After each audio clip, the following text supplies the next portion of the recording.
Histoire le puits de la fin du monde. Il était une fois, et c'était une très bonne époque, même si ce n'était ni à mon époque, ni à votre époque, ni à celle de personne d'autre, qu'il y avait une fille dont la mère était décédée et dont le père s'était remarié. Et sa belle-mère la détestait parce qu'elle était plus belle qu'elle et qu'elle était très cruelle avec elle. Elle lui faisait faire tout le travail de servante et ne lui laissait jamais la paix. Enfin, un jour, la belle-mère songea à se débarrasser complètement d'elle. Alors elle lui tendit un tamis et lui dit: « Va le remplir au puits du bout du monde et rapporte-le-moi plein, ou malheur à toi. » Car elle pensait qu'elle ne parviendrait jamais à trouver le puits de la fin du monde et, si elle le faisait, comment pourrait-elle rapporter à la maison un tamis plein d'eau? Eh bien, la jeune fille a commencé et a demandé à tous ceux qu'elle rencontrait de lui dire où se trouvait le puits du bout du monde. Mais personne ne le savait, et elle ne savait que faire, lorsqu'une drôle de petite vieille femme, toute courbée en deux, lui dit où c'était et comment y accéder. Elle fit donc ce que la vieille femme lui disait et arriva enfin au puits du bout du monde. Mais quand elle a plongé le tamis dans l'eau très froide, tout s'est à nouveau écoulé. Elle a essayé et elle a essayé encore, mais à chaque fois c'était pareil. Et enfin elle s'assit et pleura comme si son cœur allait se briser. Soudain, elle entendit une voix coassante. Elle leva les yeux et vit une grande grenouille aux yeux lunettes qui la regardait et lui parlait. « Qu'est-ce qu'il y a, chérie ?» ça disait. « Oh, mon Dieu, dit-elle. Ma belle-mère m'a envoyé tout ce chemin pour remplir ce tamis avec l'eau du puits de la fin du monde, et je ne peux pas le remplir du tout. Eh bien, dit la grenouille, si tu me promets de faire tout ce que je te dis pendant toute une nuit, je te dirai comment le remplir.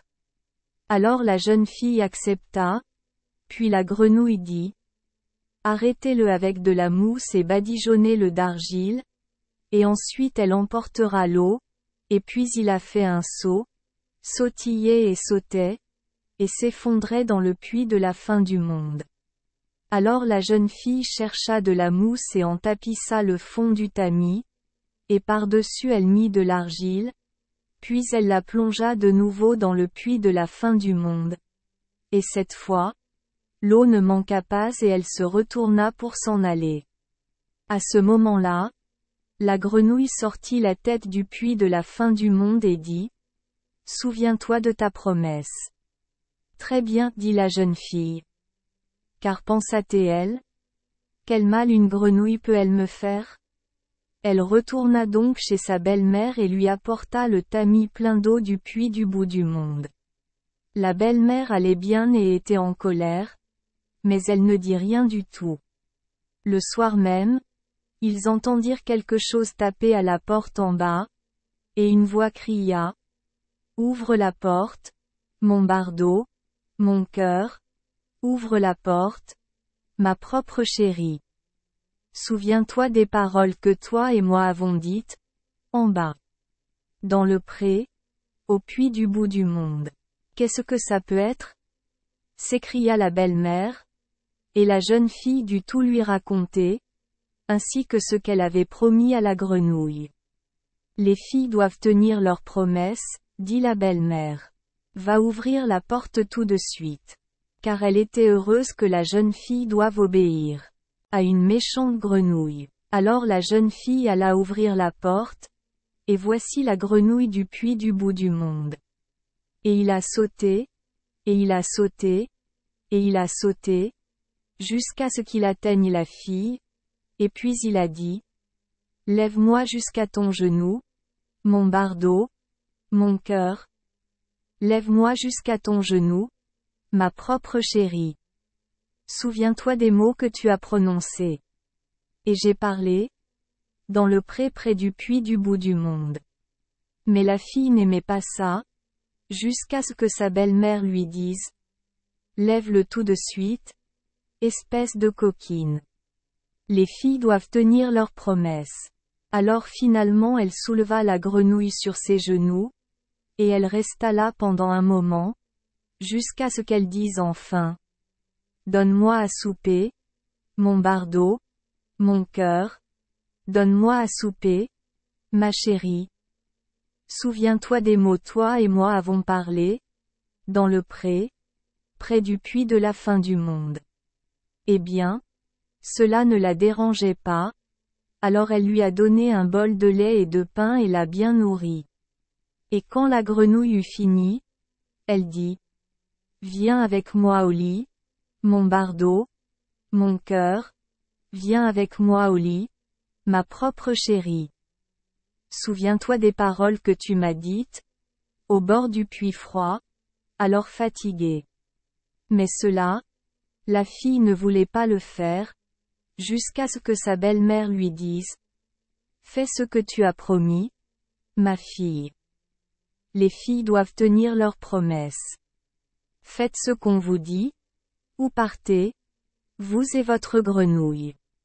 La jeune fille emmena donc la grenouille avec elle dans son lit et la gardait aussi loin d'elle que possible. Eh bien, juste au moment où le jour commençait à se lever, que devrait dire la grenouille sinon?